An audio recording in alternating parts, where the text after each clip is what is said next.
Hi friends, welcome to my channel Maggie's passion. எல்லோரும் எப்படி இருக்கீங்க? நல்லா இருக்கீங்களா? இது ஒரு ரெசிபி வீடியோ. ப்ரீவியஸாக நான் போட்ட 2 வீடியோஸுமே நான் வெஜிடேரியன். இப்போது இது வெஜிடேரியன் வீடியோ போடுறேன். வெஜிடபிள் பணியாரமும் டொமேட்டோ சட்னியும் போடுறேன். பாருங்கள், நீங்களும் ட்ரை பண்ணி பார்த்துட்டு எனக்கு கமெண்ட்டில் சொல்லுங்கள். Please subscribe to my channel and support me. First vegetable paniyaram பார்க்கலாம். அதுக்கு 2 பெரிய வெங்காயத்தை நீங்கள் எடுத்துக்கணும்.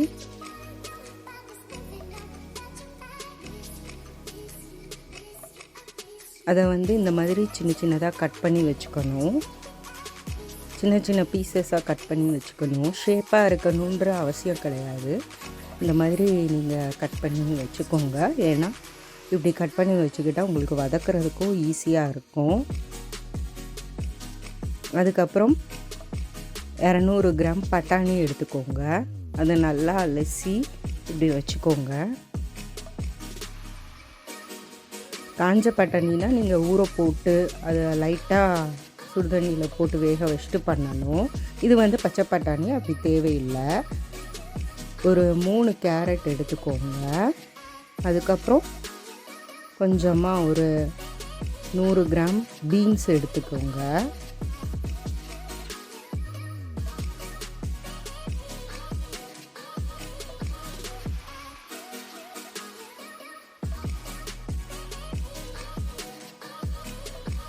பீன்ஸை இந்த மாதிரி சின்ன சின்னதாக கட் பண்ணி வச்சுக்கணும்.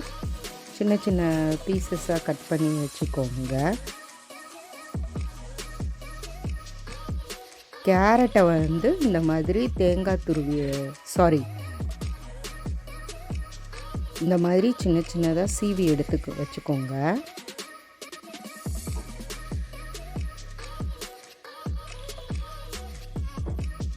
அடுப்பில் ஒரு சட்டி எடுத்துக்கோங்க.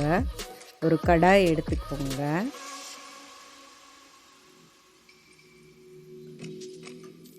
அந்த கடாய் நல்லா க்ளீனாக இருக்கணும். அதில் இருக்கிற தண்ணியும் இருக்கக்கூடாது. சுத்தமாக தண்ணி இருக்கக்கூடாது. அது காஞ்சதுக்கப்புறம் கொஞ்சமாக கடலெண்ணெய் ஊற்றுங்க. ஊற்றிட்டு 1 டீஸ்பூன் கடுகு, 1 டீஸ்பூன் ஜீரகம் போட்டு அது பொரிஞ்சதுக்கப்புறம் கருவேப்பிலையை போட்டுருங்க. கருவேப்பிலை போட்டு பொரிஞ்சதுக்கப்புறம் நறுக்கி வச்சுருக்கிற பெரிய வெங்காயத்தை போட்டு நல்லா வதக்கணும்.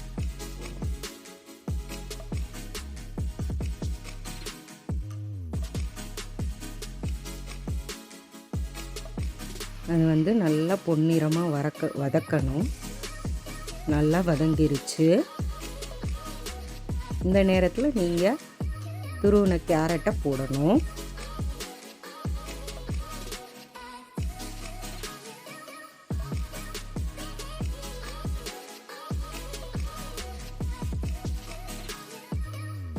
அதுக்கப்புறம் நறுக்கி வச்சிருக்கிற பீன்ஸையும் போடணும்.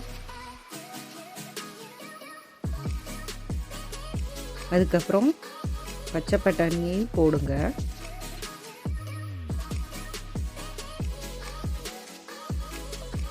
போட்டுட்டு நல்லா வதக்கணுங்க. காய்கறி எல்லாம் நல்லா வதங்கணும், வெந்துடணும்.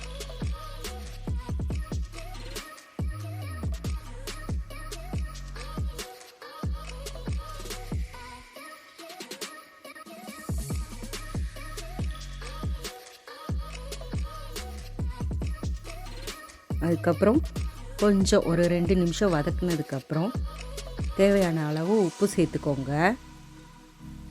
அதுக்கப்புறம் 1/4 டீஸ்பூன் மஞ்சத்தூள் போட்டு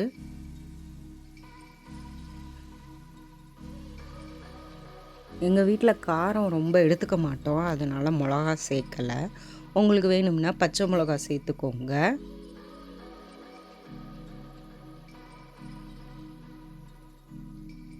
காரத்துக்கு பச்சை மிளகா சேர்த்துக்கோங்க. போட்டு இந்த மாதிரி நல்லா வதக்கணும். வதக்குனதுக்கப்புறம் அதை ஆற விட்டுருங்க. இன்னும் முழுசாக வதங்கலை. அப்பப்போ செக் பண்ணி பார்த்து எடுத்துக்கோங்க, ஏன்னா பிடிச்சிடக்கூடாது, அடி பிடிச்சிடக்கூடாது. ஏன்னா நம்ம கொஞ்சமாக தான் எண்ணெய் ஊற்றிருக்கோம், அதனால் நல்லா வதக்கிக்கங்க. நல்லா வதங்கவும் செய்யணும்.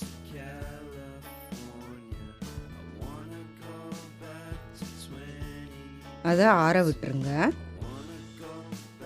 அதுக்கப்புறம்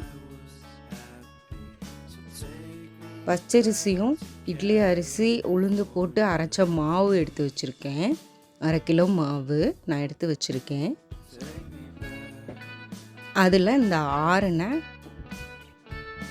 நாம் வதக்கின காய்கறிகள் இருக்குல்ல, அந்த காய்கறிகளை வெஜிடபிள்ஸை நீங்கள் இந்த மாவில் போடுங்க.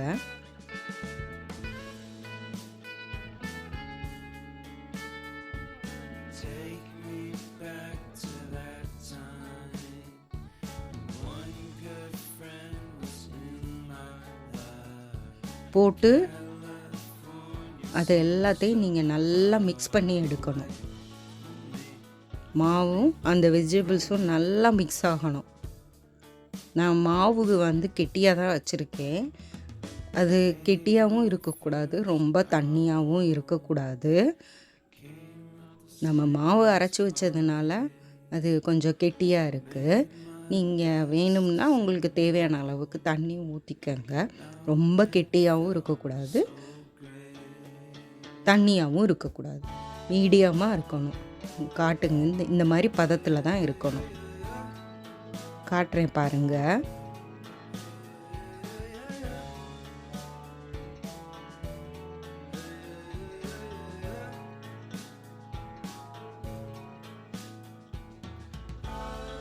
இந்த மாதிரி இருக்கணும் பதம். அப்போ தான் பணியாரம் பண்ணுறதுக்கு ஈஸியாகவும் இருக்கும்.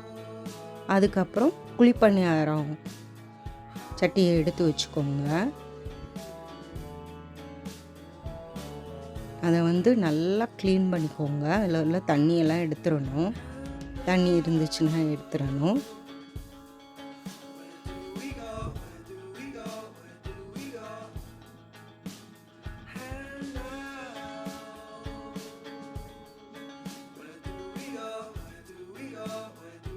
அதுக்கப்புறம் நல்லெண்ணெய் நான் எடுத்திருக்கேன். நல்லெண்ணெயை கொஞ்சம் கொஞ்சமாக ஒரு குழியிலையும் ஊற்றணும், ஸ்ப்ரெட் பண்ணி ஊற்றணும்.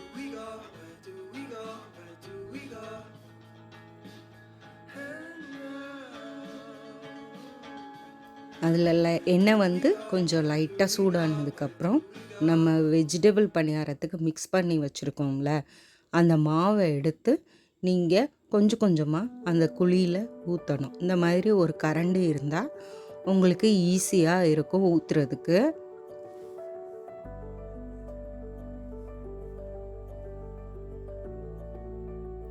நீங்கள் வேணும்னா அந்த குழி இருக்குல்ல, அது கார்னரில் நீங்கள் எண்ணெயை ஊற்றிக்கலாம். வரலைன்னா, உங்களுக்கு பணியாரம் பரட்டி போடுறதுக்கு வரலைன்னா, இந்த மாதிரி எடுத்து ஒரு சைடு வெந்திருக்கும். வெந்ததுக்கப்புறம் இந்த மாதிரி பரட்டி போட்டு வைங்க. இது ஹெல்த்தியும் கூடங்க. ஏன்னா நான் எல்லா வெஜிடபிள்ஸும் போட்டிருக்கோம். பட்டாணி, கேரட்டு, பீன்ஸு, அதனால நல்ல ஹெல்த்தியானது தான். பிள்ளைங்களும் விரும்பி சாப்பிடுவாங்க. எங்கள் வீட்டில் என் பொண்ணு, பையன், என் ஹஸ்பண்டு எல்லோரும் விரும்பி சாப்பிடுவாங்க. எங்கள் எல்லாருக்குமே இந்த பணியாரம் பிடிக்கும், ரொம்ப பிடிக்கும். இந்த மாதிரி பெரட்டி போட்டு எடுத்து வச்சுக்கோங்க.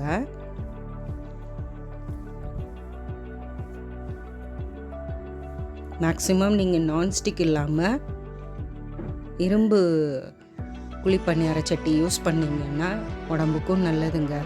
2 பக்கமும் வெந்துருச்சு. நான் எடுத்து ஒரு ஹாட் பாக்ஸில் போட்டுருவேன். அதுக்கப்புறம் அதே மாதிரி அதே ரிப்பீட்டட் ப்ரொசீஜர் தாங்க. அதே ப்ரொசீஜரை ஃபாலோ பண்ணுங்கள்.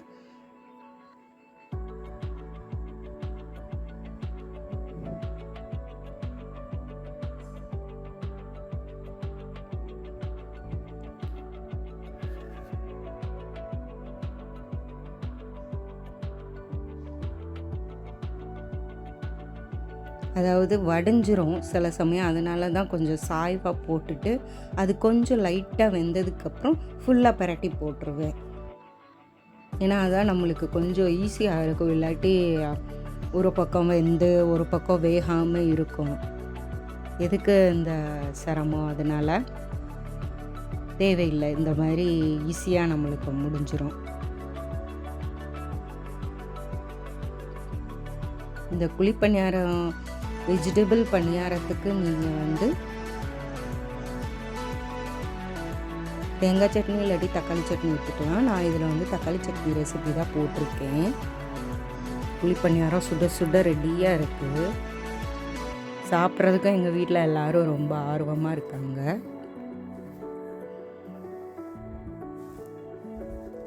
இதுக்கப்புறம் தக்காளி சட்னி எப்படி செய்கிறதுன்றத பார்க்கலாம்.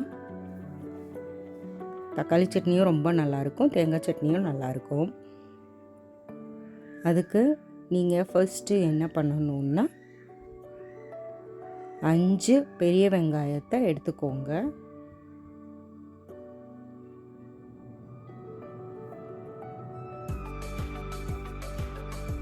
அதை குழிப்பணியாரத்துக்கு பண்ண மாதிரி குட்டி குட்டி பீசஸை கட் பண்ண தேவையில்லை. இந்த மாதிரி நீளமாக கட் பண்ணிக்கோங்க. மெல்லிஸாக கட் பண்ண தேவையில்லைன்னா அதெல்லாம் வதக்க போகிறோம், அதனால தேவையில்லை. தக்காளி ஒரு 6லேருந்து 7 எடுத்து வச்சுக்கலாங்க.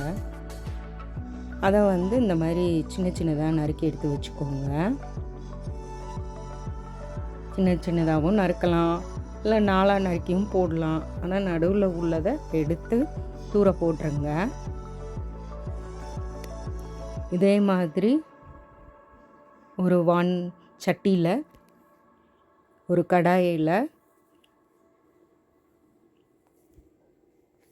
கடலெண்ணெய் கொஞ்சம் ஊற்றிக்கங்க. மோஸ்ட்லி இது சிம்மிலே பண்ணால் பிடிக்காதுங்க, கருகீரும் இல்லாட்டி. அதனால் சிம்மிலே பண்ணுங்கள். ஒரு 4 டீஸ்பூன் உளுத்தம்பருப்பு எடுத்துக்கோங்க. இது உடச்ச உளுத்தம்பருப்பு. என்னோடய மதரின்ல அத்தை கொடுத்தாங்க, ஊரில் விளைஞ்சது. நீங்கள் நம்மள்கிட்ட பெரிய பெரிய இது தானே இருக்கும், அதை எடுத்துக்கலாம். ஒரு 4லேருந்து 5 காஞ்ச மிளகா எடுத்துக்கோங்க. எடுத்து இந்த மாதிரி நல்லா வதக்கிடுங்க. வதக்குனதுக்கப்புறம் இந்த பெரிய வெங்காயத்தை போட்டு அதையும் நல்லா வதக்கிடுங்க.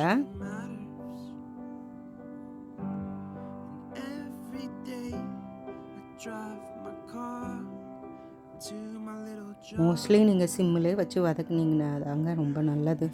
இந்த வெங்காயமும் வதங்கிருச்சு. அதை தனியாக ஒரு தட்டில் போட்டு ஆற போட்டுருங்க. அப்புறம் அதே கடாயில் கொஞ்சம் லைட்டாக எண்ணெய் ஊற்றினா போதும். ஏன்னா ஆல்ரெடி நம்ம வெங்காயத்துக்கு போட்டால் எண்ணெய் லைட்டாக ஒட்டி இருக்கும். நீங்கள் லைட்டாக போட்டால் போதும். அதுக்கப்புறம் நறுக்கி வச்சுருக்கிற தக்காளியை போட்டு வதக்கிடுங்க.